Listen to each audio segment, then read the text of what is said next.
नमस्कार, मी प्रियंका पाटील, प्रतिनिधी सिंजंटा सीड्स।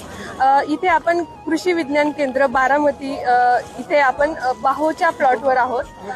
बाहो ही सिंजंटाची गावरान वानातली एक व्हरायटी आहे आणि बाहोचं वैशिष्ट्य असं की आपण साहो ऐकलाच असेल, साहोपेक्षा बाहोचं फळ हे जास्त मोठं येतं आणि वैशिष्ट्य असं की बाहो हा आपण त्या शेतकऱ्यांसाठी बनवला आहे ज्यांचा उत्पादन खर्च कमी व्हावा किंवा ज्या शेतकऱ्यांचं बजेट आपलं कमी आहे त्या शेतकऱ्यांनी बाहोची लागवड करावी। आणि दुसरी गोष्ट म्हणजे की आपण हाय डेन्सिटी प्लांटिंग हा एक कॉन्सेप्ट आहे ज्याच्यात कमीत कमी जागेत जास्तीत जास्त रोपांची संख्या यावी आणि उत्पादन वाढावं याकरता आपण बाहो सजेस्ट करतो, जेणेकरून आपल्याला जी आयडियल साईज आहे फळाची ती भेटेल, कमीत कमी अंतर ठेवलं तरी देखील।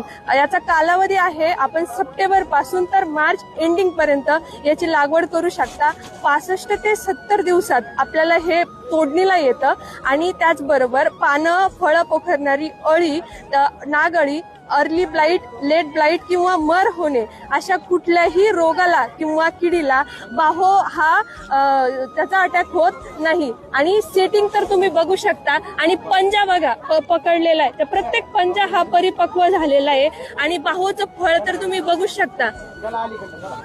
त्यामुळे फुटवे, फळ आणि फळाची साईज यावरून तुमचं उत्पादन ठरतं आणि बाहोचं उत्पादन हे नक्कीच इतर वाणांपेक्षा खूप चांगलं येतं आणि हे इतर शेतकरी बांधवांना देखील माझं सजेशन राहील की एकदा तुम्ही बाहोची लागवड नक्की करावी।